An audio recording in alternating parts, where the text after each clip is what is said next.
माघ मास की सकट चौथ आई। देवरानी ने पूरी श्रद्धा के साथ व्रत रखा। सामर्थ्य न होने के कारण उसने थोड़े से तिल और गुड़ से तिलकुटा बनाया, पूजा की और कथा सुनी। वह इस आस में जेठानी के घर काम करने गई कि रात को वहां से मिलने वाले भोजन और अपने तिलकुट्टे से व्रत का पारण करेगी। लेकिन नियति को कुछ और ही मंजूर था। शाम को जब जेठानी के घर खाना बना तो जेठानी ने यह कहकर उसे भोजन देने से मना कर दिया कि अभी किसी ने खाया नहीं है, तुम सुबह बचा कुचा ले जाना। देवरानी खाली हाथ घर लौटी। घर पर भूखे बच्चे और थका हारा पति आस लगाए बैठे थे। जब उन्हें पता चला कि आज भोजन नहीं मिलेगा तो घर में उदासी छा गई। पति नाराज हुआ और बच्चे रोते हुए सो गए।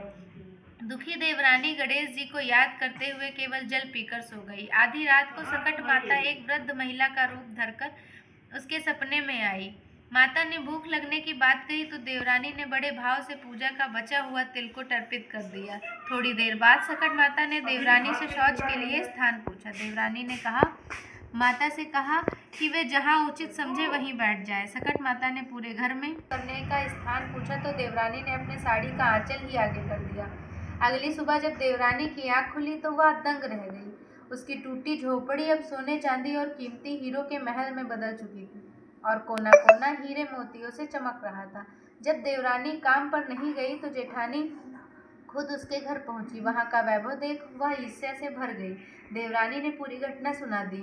धन के लोभ में जेठानी ने भी अगले वर्ष वैसा ही स्वांग रचा। उसने भी सकट माता का व्रत किया, लेकिन उसके मन में भक्ति नहीं, लालच था। जब माता उसके सपने में आई तो जेठानी ने उन्हें पकवान खाने और आलीशान महल का उपयोग करने को कहा। उसे लगा कि ऐसा करने से उसे अधिक धन मिलेगा, परंतु सुबह उठते ही उसने देखा कि उसका पूरा महल गंदगी और दुर्गंध से भर गया। उसने अपनी गलती का एहसास हुआ और उसने समझा कि ईश्वर दिखावे से नहीं बल्कि सच्चे भाव और सरलता से प्रसन्न होते हैं। इस कहानी से यह सीख मिलती है कि भगवान गणेश केवल सच्चे मन की श्रद्धा देखते हैं, धन और दौलत दिखावा नहीं। बोलो सकट महाराज की जय। है ना, 4 बोलना।